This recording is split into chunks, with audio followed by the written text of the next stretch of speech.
자, 시청자 여러분, 안녕하십니까. 김현구의 투투 전략 시작해 보도록 하겠습니다. 자, 오늘 금요일장임에도 불구하고 주말에 대한 불확실성이 있음에도 불구하고 시장을 잘 견조하게 마감을 했어요. 거래소도 마찬가지고요. 코스피, 코스닥 잘 강봉합에 마감을 했다. 이렇게 볼 수가 있어요. 지수는 나쁜 것 같진 않아요. 시장이 좀 약하다는 느낌을 들 수 있는 거는 지수 자체가 힘을 얻기 때문에 시장이 안 좋은 거 아닌가요? 라고 할 수 있지만요. 가만히 보면 시장은 활발하게 움직이고 있어요. 다운 사이클에 있는 종목들이 많이 움직이고요. 그 다음에 이제 그동안 많이 움직였던 종목들이 떨어지는 건 당연하거든요.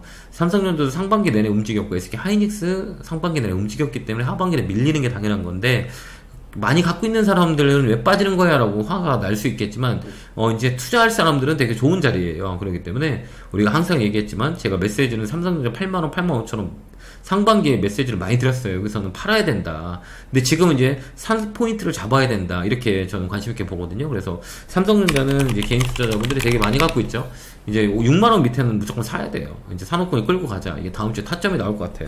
SK 하이닉스도 빠질 만큼 빠졌잖아요. 이제 여기서는 우리가 권역을 잡고 타점을 잡을 필요가 있다.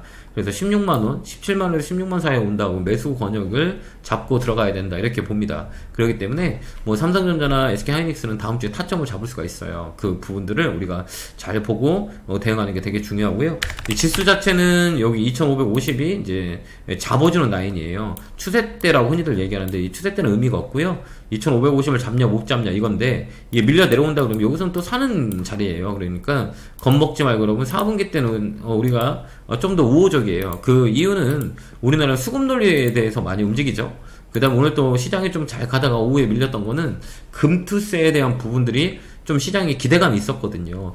이번엔 해결되겠지라고 생각했었는데 또 이제 지도부 쪽으로 넘기면서 시간을 또 끌었잖아요. 그렇기 때문에 이 시장에 대한 불확실성에 대한 그게 이제 심리적으로 눌렀던 것 같아요. 그래서 오후장에 좀 더 밀렸던 게 그 기대감이 좀 차서 아침에 좀 움직이다가 그 기대감이 좀 수그러졌다. 이것 때문에 시장이 조금 심리적으로 좀 위축이 됐었다. 이렇게 보고요. 삼성전자의 시장이 매도세 삼성전자의 매도세가 시장의 분위기를 조금 처지게 하는데요. 근데 안쪽으로 들여다보면 많이 올랐어요. 오늘 움직이는 업종 섹터들 되게 많이 있거든요. 방산주도 많이 움직였고요. 제약바이오도 움직이고, 그 다음에 엔터주도 움직이고, 그 다음 반도체 소부장도 많이 움직이고요.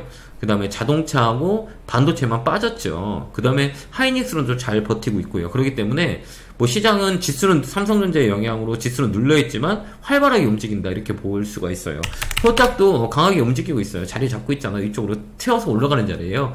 그러니까 4분기는 시장이 좀 더 좋을 수 있다. 전 그렇게 우리가 보는데요.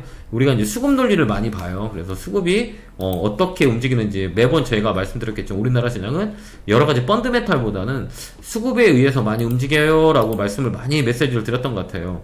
우리나라 수급이 외국인들 수급이 어떤 형식으로 가느냐 이게 되게 중요한 건데요. 이제 외국인들의 수급을 우리가 논할 때는 이제 어떻게 역사적으로 애들이 수급을 가져갔는지를 우리가 잘 보면 도움이 많이 돼요. 이거는 우리가 이제 외국인들이 이제 어떤 포지션을 가지고 우리나라에 흘러왔냐 이걸 우리가 잘 보는 거예요. 이건 이제 외국인 투자 현황인데요. 이런 걸 우리가 보면 되는 거예요. 이게 보면 여기 2015년부터 현재까지 이렇게 한번 보세요. 지금은 많이 이렇게 덜궈냈죠. 이 비중이 거의 다 보면 얘들이 가지고 있는 보조 비중이 한 30%대 이상에서 놀고 있어요. 근데 지금은 많이 밀려있는 상태잖아요. 그러니까 이 바운드리 안에서 움직여요. 그렇기 때문에 외국인들이 이 포지션이 어떻게 움직이느냐 이게 되게 중요하거든요. 그래서 이 포지션 같은 경우를 어떻게 식으로 움직이는지를 우리가 잘 봐봐요. 그거는 이제 우리가 이제 보유 금액으로 잘 보유거든요. 외국인의 보유 금액 가지고 우리가 보거든요. 평상시에는 그냥 30%대 유지하다가요. 변곡점이 생기면 이제 물량을 덜어요. 근데 지금 작년까지는 이제 비중을 좀 늘렸죠. 올해도 좀 늘리고 있어요. 애들이 14조 정도 샀기 때문에 내년까지 이게 포지션이 채워줄 수 있는 자리대예요. 그렇기 때문에 떨어지면 대형주 위주로 포지션 잡아라 라고 말씀을 드렸고요. 그 다음 이 나이는 위쪽으로 좀 채우는 달이에요. 또 그렇기 때문에 지금 3분기 때는 물량을 덜었지만 4분기 때는 살 수 있어요. 그렇기 때문에 덜만큼 사서 들어온다라는 것도 우리가 체크해서 들어가면 좋을 것 같아요. 그렇기 때문에 이런 수급 논리를 여러분들이 좀 잘 알고 시장을 바라보면 그림이 보여요. 앞으로 어떤 시장으로 움직일 건지. 그래서 우리나라 시장은 4분기 때 저는 개인적으로 되게 좋다라고 보거든요. 이게 이제 10월이 될 수 있고 11월이 될 수 있고 12월이 될 수 있음에도 불구하고 한 달은 되게 세게 움직일 거예요. 그걸 우리가 타점을 잡는다고 하기 때문에 3분기보다는 4분기 훨씬 더 유리할 거니고 마감이나 연 마감이 때문에 외국인들 팔았던 것도 들어온다 이렇게 우리가 볼 수가 있고요. 그렇기 때문에 가장 많이 싼 종목들을 우리가 잘 봐야 돼요. 4분기 때는 우리가 많이 밀렸다는 거 엔터 관련주들 괜찮죠. 그 다음에 반도체 소부장도 좋아요. 상반기에 많이 물렸던 반도체 소부장들로 기관들이 들어올 거예요. 그래서 4분기는 수익률을 올리기 위해서 땡길 거예요. 그래서 이 반도체 소부장 쪽에 기관들이 매수가 들어온 거 잘 보고요. 게임주, 그 다음에 중국 관련주들, 중국 부영체가 또 나온다 그랬죠. 그렇기 때문에 중국 관련주 잘 받아요. 철공화학, 그 다음에 정유 관련주들, 얘들 움직일 수 있기 때문에 이쪽 잘 보고 원자재 가격도 잘 봐야 돼요. 왜 그러냐면 이제 구리 관련주들, 그 다음에 이제 방산 관련주들, 뭐 이런 것들 움직일 확률이 많이 있기 때문에 이쪽으로 좀 집중해서 봐야 돼요. 그래서 다음 주는 시장이 나쁠 것 같진 않아요. 아래보다 위쪽으로 강하게 움직일 수 있는 시장이기 때문에 이번 주까지는 조정이 끝났다라고 저는 개인적으로 봐요. 그래서 2550을 깬다. 2500은 매수. 삼성전자는 이제 매수 권역에 왔다.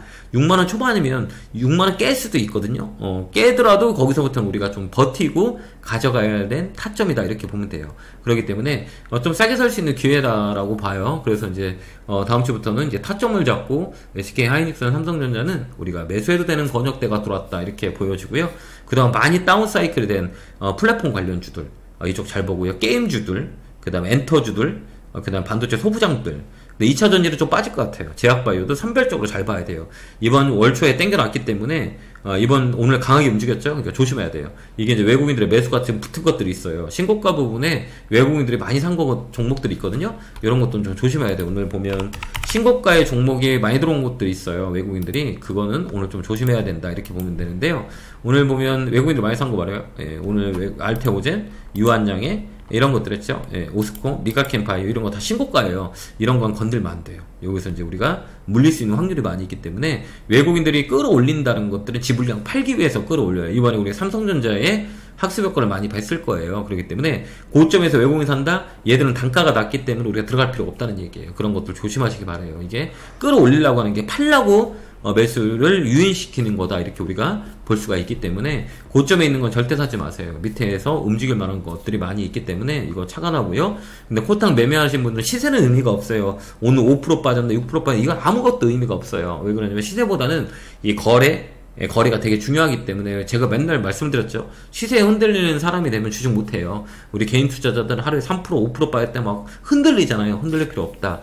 이 방향만 잘 잡으면 뭐 변동성이 있어도 우리가 수익을 내고 나올 수 있기 때문에 시세에 흔들리지 않은 여러분이 됐었으면 좋겠습니다. 자, 이제 다음 주는 시장이 좋을 거예요. 저는 그렇게 보니까요. 조금 흔들리더라도 주식을 좀 사는 시장이다. 저는 그렇게 보니까요. 힘 잘 내시고요. 구독과 좋아요 많이 눌러주시고요.